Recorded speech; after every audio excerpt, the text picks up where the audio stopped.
Happy Friday, everybody. Welcome into Chicago Bears Now. My name is Harrison Graham. Hope everybody is gearing up for a great weekend.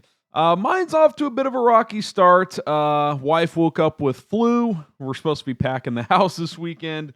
I'm praying that me and my son, PJ, don't get it either. But knock on wood, so far so good.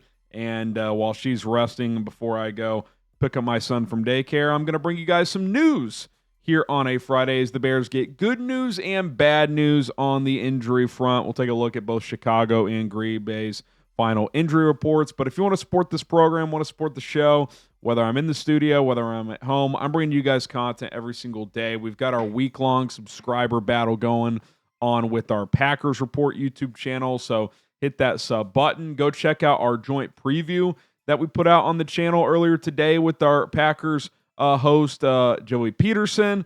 Gotten some good feedback on that. If you haven't already, go check it out. But we got plenty more to come. Okay, bad news first. Rome Odunze, he is out. Will not play on Friday. And I just think when you don't practice Wednesday, Thursday, you rarely play. And so I kind of had this feeling yesterday that this would probably be where this goes. Now, I'm hoping this is kind of a DeAndre Swift situation from earlier in the year. Remember, Swift was, kind of dealing with the groin injury for like 4, 5, 6 weeks, and then they finally sat him in that Cincinnati game. And since then, he's been back, he's been fresh, and he's been productive. So, knock on wood, Rome Odunze, who's been battling through this foot issue for seemingly weeks now, is not going to play, which sucks, but maybe that means he'll be much better for the stretch run because it just felt like he's not been quite himself for the last several weeks. So that's what I'm hoping for. Definitely still a bummer. I mean, I'd rather Rome Odunze be out there for this game. This is a big game, obviously, between the Chicago Bears and the Green Bay Packers. But his production has dipped since the first month when he was taking the league by storm. Felt like he, might even have like an all-pro season. And, he still had a good season, but he has not been as effective. Some of that is just, him and Caleb Williams not being on the same page. Some of that is Rome not making some plays. And some of that's probably this foot injury that has probably impacted some of the route running, the getting in and out of breaks, so on and so forth. Tyrique Stevenson and Ruben Hyppolite are also out, but only 3 players ruled out other than, like Tremaine Edmonds, who's already on IR. So relatively healthy as a team, but Rome Odunze is certainly a key player. Tyrique is as well, but when you have Jalen Johnson back and Deshaun Wright, you should have enough ammunition at that outside corner position. You also have a key defender coming back as we get to some good news. TJ Edwards is back as he is set to play in this football game after missing the last 4 games with a hand and a hamstring issue. We know he had surgery on his hand. I think it was a broken bone in that hand, so don't be shocked if that hand is wrapped, may even be a club. I've been told the hamstring is healthy. Hopefully that's the case. I would not be shocked if this was a pitch count situation, just considering that TJ has not played in over a month. This will be his first game back, and today was technically his only full practice, and Fridays are usually more of a walkthrough, so I would not be surprised if he's on a pitch count for those reasons. Also, DeMarco Jackson has played well. Noah Sewell is back and playing, and Dennis Allen's probably going to use that dime package a decent amount with one linebacker. Then you cheat, C.J. Gardner-Johnson and or Kyler Gordon up into the box to mix it up because you got a lot of good defensive backs that you're feeling really good about right now if you're Dennis Allen. But it'll be good to get TJ back if Green Bay is looking to run the football with Josh Jacobs in this game, which you would think they would, given the well below freezing temperatures that we're going to be seeing at Lambeau Field on Sunday. Last I checked, high was 15 degrees, which probably means wind chill is sub 10. Having a guy like TJ Edwards certainly helps, so that's a very, very good thing.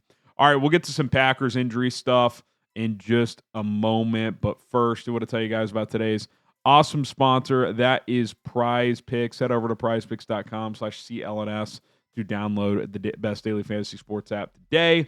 It's the holiday season, the best time of year for sports, bowl games, basketball matchups, playoff pushes. It's all happening at once. And while you and I are out here making decisions every day, what gifts to buy, what to eat, which game to watch, there's one place where it feels good to be right. That is PrizePicks. Awesome new feature alert with PrizePicks. You can now get early payouts If your lineup gets off to a hot start, you might be eligible to cash out those winnings even before those games end, which is awesome. I just love PrizePicks. I love daily fantasy. The last couple of years, my season-long fantasy football teams have just plummeted, to so many injuries, and I'm kind of just over it. I'm on the daily fantasy grind. I'm on the PrizePicks grind. Different sports, different players every day. It's so much better. You pick 2 or more players, take more or less on their stat projections to qualify for a lineup. That's it. It's very simple. Takes less than 60 seconds to create a lineup. Takes less than 90 seconds to create an account. So what are you waiting for? Get started today. PrizePicks.com/CLNS. Download the app. Use our code CLNS to get $50 in lineups. Once you play your first $5 lineup, that is code CLNS to get $50 in lineups. Once you play your first $5 lineup, PrizePicks, it's good to be right.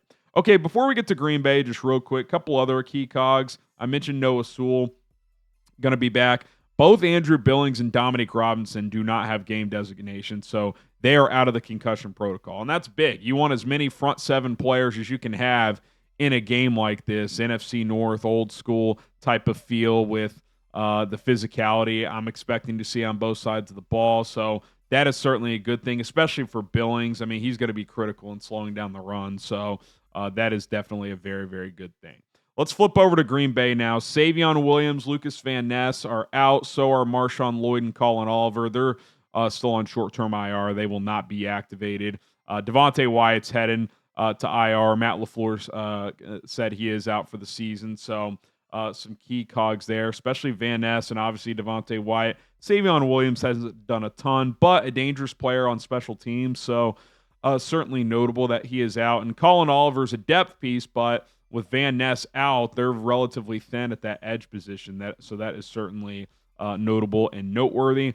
Javon Bullard is questionable. He was limited on Wednesday, DNP the last 2 days in practice. That makes me think he's a relative long shot to play in this game on Sunday. Now, they did not rule him out, so the Packers are holding out hope that he could play in this football game, but it doesn't seem that likely. I mean, it's pretty rare, especially for a younger player, to practice to start the week, don't practice the last 2 days of the practice schedule, and then play on Sunday. Now, we'll see.